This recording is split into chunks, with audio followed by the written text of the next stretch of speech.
Hi, everyone. Welcome to ESOP Radio. You have both Ben, Spadt, and myself, Trevor Gilmore, today. Ben, kick things off. What have you been up to lately? At the beginning of the month, I was in Milwaukee at the NCEO Annual Conference. I presented on a repurchase obligation. I also met with a bunch of great, even advisors in the industry, other business partners, as well as companies that are employee-owned or looking to be employee-owned.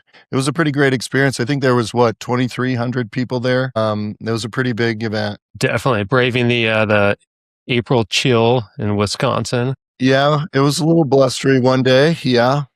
Trevor, what about you? What have you been up to lately? Yeah, so I attended that same conference. NCEO spoke about ESOP success, what it means today, what it means in the future, good stuff, good questions in the audience.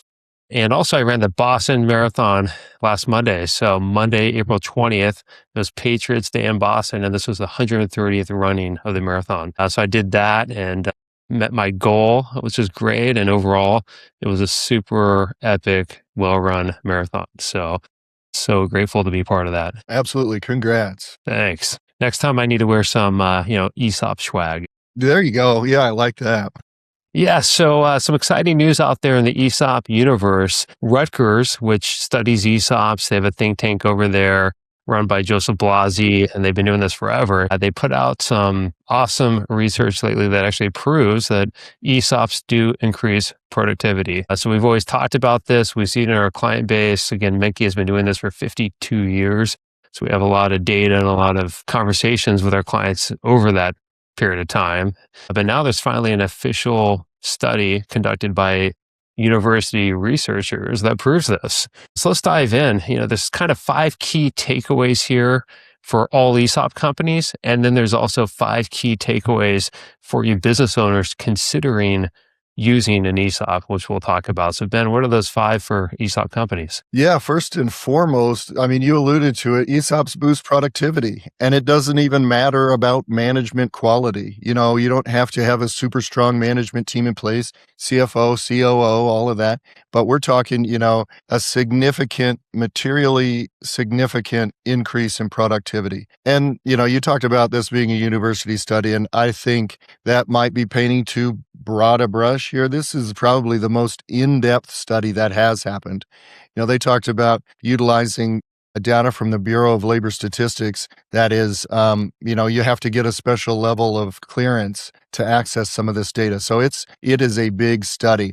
But like I said, we're talking about almost a 7% increase in productivity. And then the researchers even accounted for the quality of a workplace's management practices. And what that means is that the ESOP itself, not just being a well-run company, but the ESOP itself drives productivity. And number 2, Trevor, that when you talk about how much the ESOP owns matters. You want to get into that a little? Yeah, absolutely. So the study proves that the more the ESOP owns and the greater the benefit, the greater the productivity boost. So in the study here, higher ESOP asset balances, meaning I have a larger ESOP account balance, corresponded to a 25 to 27% productivity boost. That is huge. It pays for itself and then some. So we're talking about real ROI here. Yeah.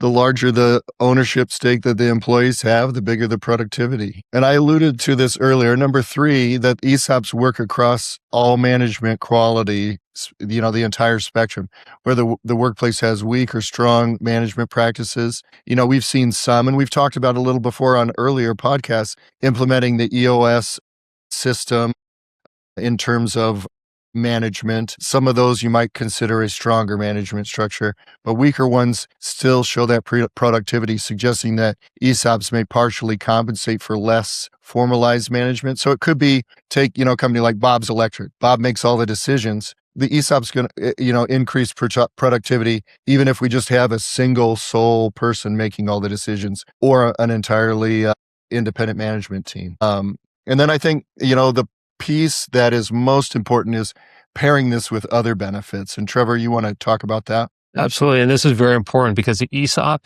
is a long-term retirement benefit. So it is not a current pay incentive, meaning, hey, you're not going to realize this in your W-2 earnings, and you're not going to get a check each year and so on from the ESOP.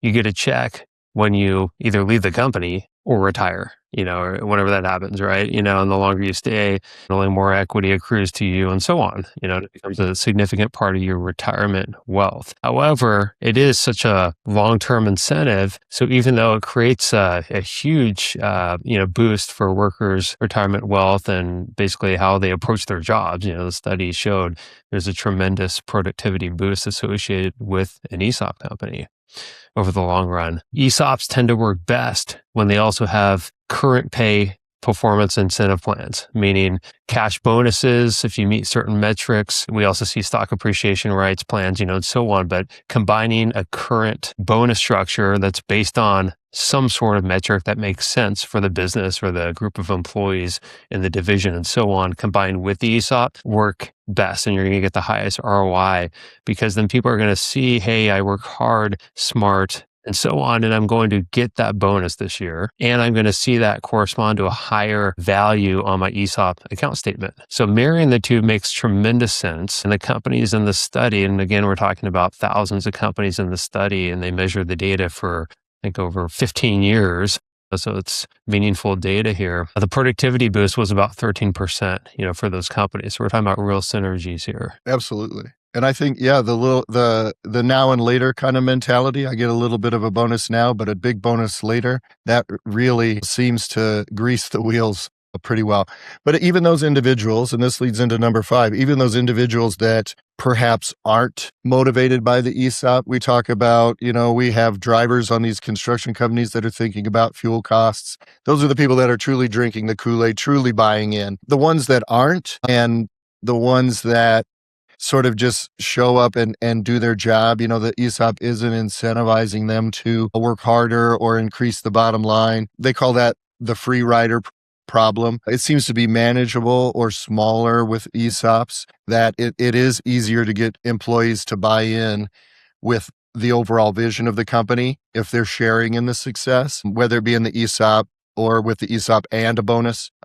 But it does seem to be minimized with an ESOP structure. And so, those are the 5 bullet points that we talked about from the business owner's perspective, what those takeaways are from this study. But what about owners considering an ESOP? Yeah, so there's 5 key takeaways. So for business owner listening to this, that's a lot of our audience here is business owners considering their exit options, whether it's ESOP, whether it's selling to private equity, selling to a strategic competitor, you name it, or even existing in management. So the case for the ESOP here in terms of productivity is, number 1, the productivity case is real. There's real data here showing there's a corresponding productivity boost if you go ESOP. Go other options, and there's not much data showing that, right? So this is a proven way to increase productivity. Next up is you should not remove your bonus structure because you have the ESOP. That might go the other way and work against you. So keep the existing bonus pay structure in place. And we always recommend our clients that. That'd be very unusual circumstances that would say, hey, let's reduce people's pay because of the ESOP, right? Because that tends to send the wrong message. And if I could chime in, Trevor, the last few ESOP fit analyses that we've done have included that bonus structure. And our business owners that are considering ESOPs, their first question is, do I need to get rid of my bonus, or can I keep this bonus in place because it's important to not only me, but to my employees? So we are seeing that a lot, and we are advising them not to take that away or not to modify it because it is important and it goes hand in hand with ESOP and the employee ownership. Exactly.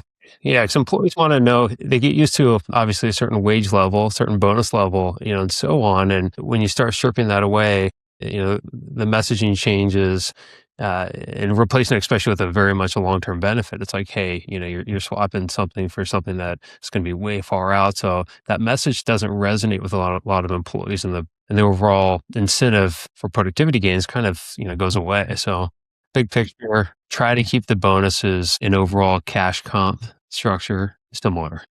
And I think Trevor, I think that teases into the next one too about how transparency matters. This is the 3rd takeaway for our business owners considering an ESOP. Be transparent. And we're not talking about, open up the books to everybody, but share information. Hey, we're considering an ESOP, or are just cluing these regular frontline workers into what these key performance indicators are, your metrics that you use to determine profitability, health of the company. And that independently will improve productivity because people see how they fit in with that math. And as the ESOP structure is designed, as you go through our different phases, we will show you and kind of clue you in how to build that culture, how to roll it out to the employees and keep them involved with it without, giving away how the sausage is made, so to speak. Absolutely. Transparency matters. Focus on the right metrics that are relevant for your business, not vanity metrics. That's crucial. The right metrics that employees will understand, care about, and want to outperform. Next up is a larger ownership stake per employee tends to drive a stronger effect. And we said this earlier today as well. So companies that tend to have 100% ESOP ownership, they're going to see higher productivity boosts than a company with 1% ownership.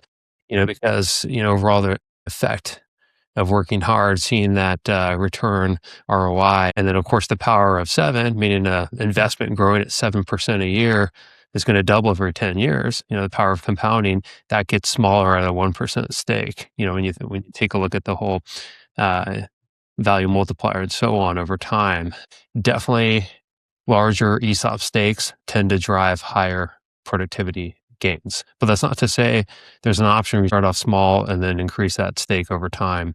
We see that with a lot of businesses who want to test the waters first before committing. Yeah.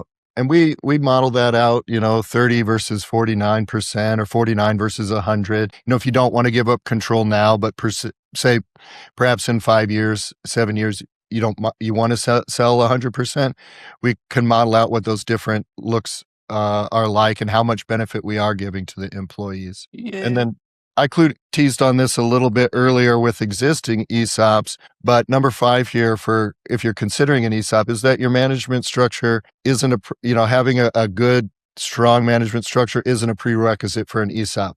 I would say to make an ideal ESOP candidate, having a strong management team is a plus, a bonus, but it's not required. And if you have a less formalized management structure, an ESOP could still be a good fit. And it's not like we have a playbook that shows here's exactly what you do. Here are the instructions for an ESOP. If you've seen one ESOP, you've only seen one ESOP. You haven't seen them all. They come in every shape and size.